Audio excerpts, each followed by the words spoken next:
Tech was full of boys sitting on desks, tossing squashy balls and shouting at Mr. Ballinger, just like every other day.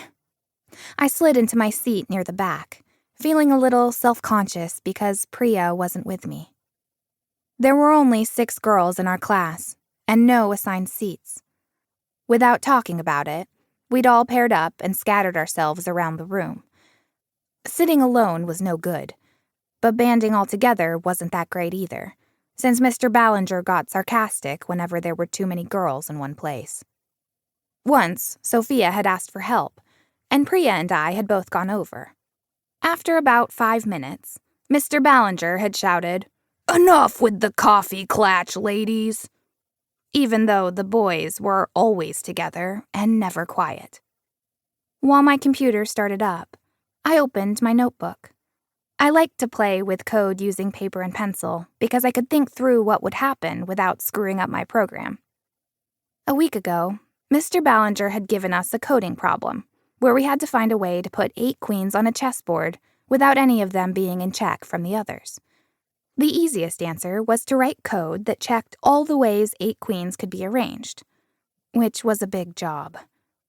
There were more than 8 billion possibilities, and only 92 right answers.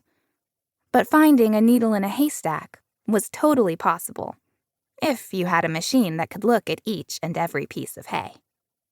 I'd already written a program that could find the places the queens belonged, but I hadn't yet raised my hand to show Mr. Ballinger. Right now, my code was crammed full of way too many extra steps. I wanted a simpler, cleaner way. For myself, but also because I didn't want to give Mr. Ballinger any reason to say my code wasn't good enough. Last night, I'd brainstormed by drawing chessboards over and over in my notebook, until I'd realized the computer only needed to check the arrangements that had one and only one queen in each row and column. Every right answer had to have that in common, and telling the computer to look only at those possibilities would make the program run much faster. Carefully, I typed in the code I'd mapped out in my notebook last night. But when I ran it, the program hung up. Almost there, but not quite. Back to my notebook, line by line. When I caught a mistake, I knocked my pencil off the table in my rush to fix it. Before I could grab it, another pencil appeared in front of me. "Thanks," I said over my shoulder as I took it from the extended hand without bothering to see who it was. I couldn't afford to get distracted. It was so easy to lose a thought.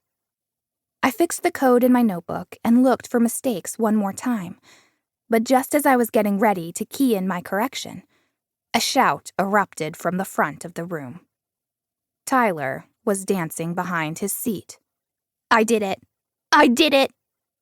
Boys rushed over to look at Tyler's screen, but Mr. Ballinger didn't tell them to sit down.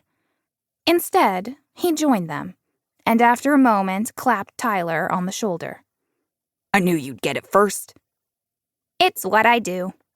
Tyler was very, "look at me, I'm a coder," pleased with himself.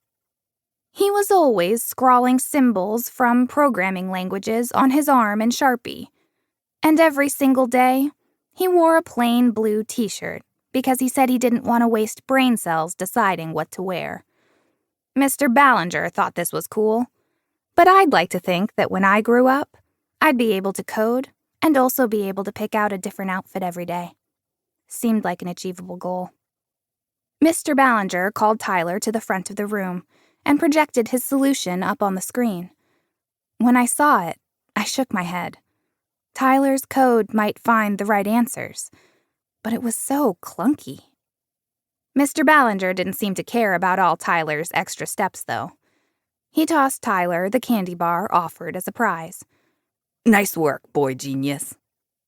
He told us to take another couple of days to see if we could do it, now that we had Tyler's beautiful code as a model.